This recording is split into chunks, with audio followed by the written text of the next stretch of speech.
Hey guys, and welcome to Wig Wednesdays. This is a synthetic wig that I carry now. It is a frontal wig. It's synthetic, but it's 18 inches long, and I'll leave the link to it in the description box. So today I'm just going to show you how I bleach the knots and pluck it. So with it being a synthetic wig, you can't use regular bleach.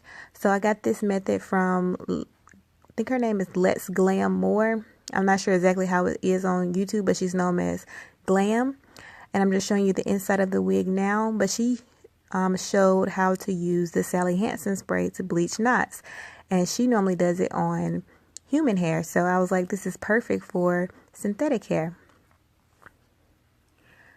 So you're gonna grab the spray that's closest to your skin tone, and this is the one that I chose, and I'm going to show you that it blends in really well with my skin.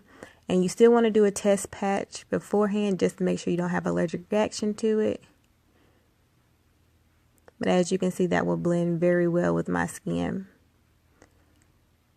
And it's not messy at all.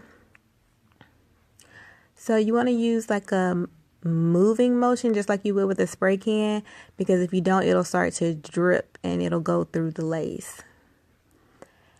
And if you want to, you can take a precaution and just kind of use a towel to catch the fallout.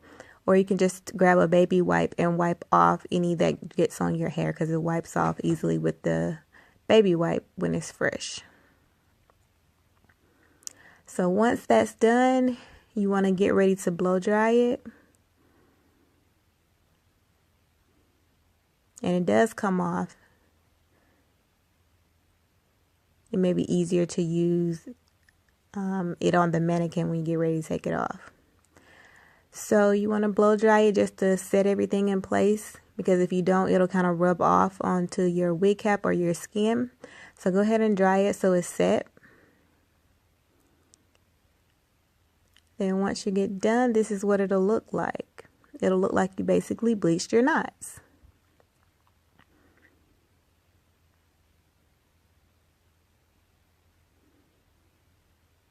I think it works really well, looks really good. And so when I pluck, I didn't use the tweezers. I just used it to grab the hair because it was hard for me to grab with my fingers.